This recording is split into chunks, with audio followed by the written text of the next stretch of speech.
दोस्तों स्वागत है आप सभी का एक बार फिर से आप सभी के अपने इस प्यारे से यूट्यूब चैनल पे।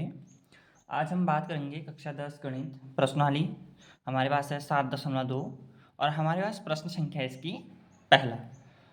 ठीक है, तो हमारे पास प्रश्न क्या है, उस बिंदु के निर्देशांक ज्ञात कीजिए जो बिंदुओं ऋण 1,7 और 4,3 को मिलाने वाले रेखाखंड को 2:3 के अनुपात में विभाजित करता है। ठीक है, हमारे पास दो बिंदु दे रखे हैं, ये और ये। ठीक है, और इसको एक रेखाखंड मिला रही है और इसको किस अनुपात में विभाजित कर रही है, 2:3।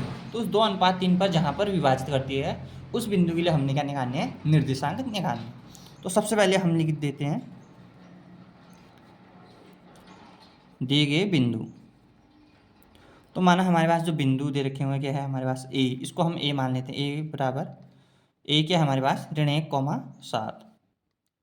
इसी प्रकार से बी हमारे पास क्या है, 4,3। तो जैसे मैं इसको चित्र की सहायता से समझाना चाहूँगा, तो मैं क्या करूँगा, सबसे पहले हमारे पास एक ये रेखा खंड है। ठीक है, एक रेखा खंड है। तो मेरे पास यहाँ पर क्या है, यहाँ पर बिंदु ए है और यहाँ पर बिंदु बी है। तो बिंदु ए मेरे पास क्या है, ऋण 1,7। और इसी प्रकार से बिंदु बी मेरे पास क्या है, 4,3। अब इसके बाद क्या करूँगा मैं, यहाँ पर कितने भाग बनाने, 2 और 3, मतलब 5 भाग बनाऊंगा मैं इस रेखाखंड के। ठीक है, कैसे देखो, 1 2 3 4 5, 1 2 3 4 5। अब यहाँ पर मेन क्वेश्चन क्या है, 2:3 में विभाजित कर रही है, 1 2। तो यहाँ पर और इधर साइड से 1 2 3, मतलब इस पॉइंट के लिए हमने क्या निकालना है, यहाँ पर निर्देशांक निकालना है। माना इस पॉइंट के लिए हमारे पास निर्देशांक कितने हैं, x, y। और ये किस अनुपात में विभाजित कर रही है, 2:3 में। ठीक है, तो ये 2:3 को पहले मैं इसको लिख लेता हूँ। ठीक है, तो ये निर्देशांक हमारे पास किस रूप में होते हैं, x1 y1 x2 y2। तो यहाँ पर x1 हमारे पास कितना है, ऋण 1 और y1 7। इसी प्रकार से x2 हमारे पास कितना है, 4 और y2 हमारे पास कितना है, ऋण 3। ठीक है ना। तो अब हम क्या करेंगे, यहाँ पर जो अनुपात होता है, अनुपात को हम किस फॉर्म में लिखते हैं, m1 m2। तो m1 हमारे पास 2 हो गया, m2 हमारे पास कितना हो गया, 3। अब हमने क्या निकालना है इस सूत्र के लिए, जो हमारे पास विभाजक बिंदु है। यहाँ पर विभाजक बिंदु क्या हमारे पास, xy, माना इसको हम p लिख देते हैं। ठीक है, बिंदु p पर है और इसके निर्देशांक क्या हमारे x और y। तो हम यहाँ लिख देते हैं, माना विभाजक बिंदु, जो हमारे पास विभाजक बिंदु है वो हमारे पास क्या है, p x, y। हमारे पास विभाजक बिंदु क्या है, p x, y है। तो इस x, y के लिए हमारे पास सूत्र क्या होता है, x इक्वल टू क्या होता है हमारे पास, m1 x2 plus m2 x1 upon m1 plus m2। इसी प्रकार से y के लिए हमारे पास क्या होता है, y बराबर m1 y2 plus m2 y1 upon m1 plus m2। ठीक हो गया ना।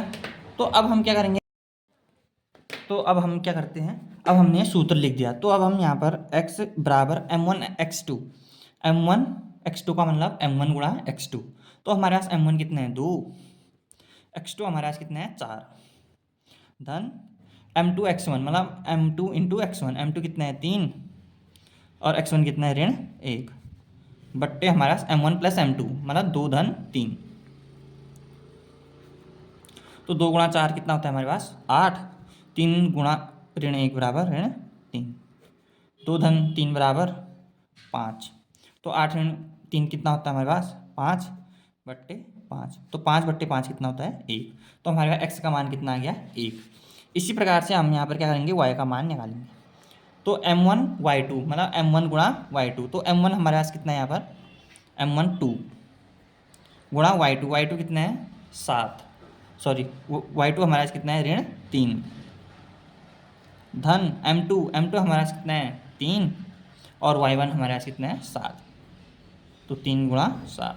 तो m1 प्लस m2 मतलब m1 कितना है, 2, m2 कितना है, 3, तो 2 धन 3 ऐसी। ठीक है, तो 2 गुणा 3 कितना होता है, 6, और चिन्ह किसका है, ऋण, तो ऋण 6। ऐसी 3 × 7 बराबर 21, 2 धन 3। तो हम इसको उल्टा भी ले सकते हैं, 21 ऋण 6, तो 21 ऋण 6 हमारे पास कितना होता है 15, और हमारा 2 धन 3 कितना होता है 5। तो 5 के बारे में 15 कितने जा 3। ठीक है, तो हमारे पास x आ गया 1 और y कितना आ गया 3। ठीक है ना दोस्तों। तो अब हम यहाँ पर क्या लिख सकते हैं,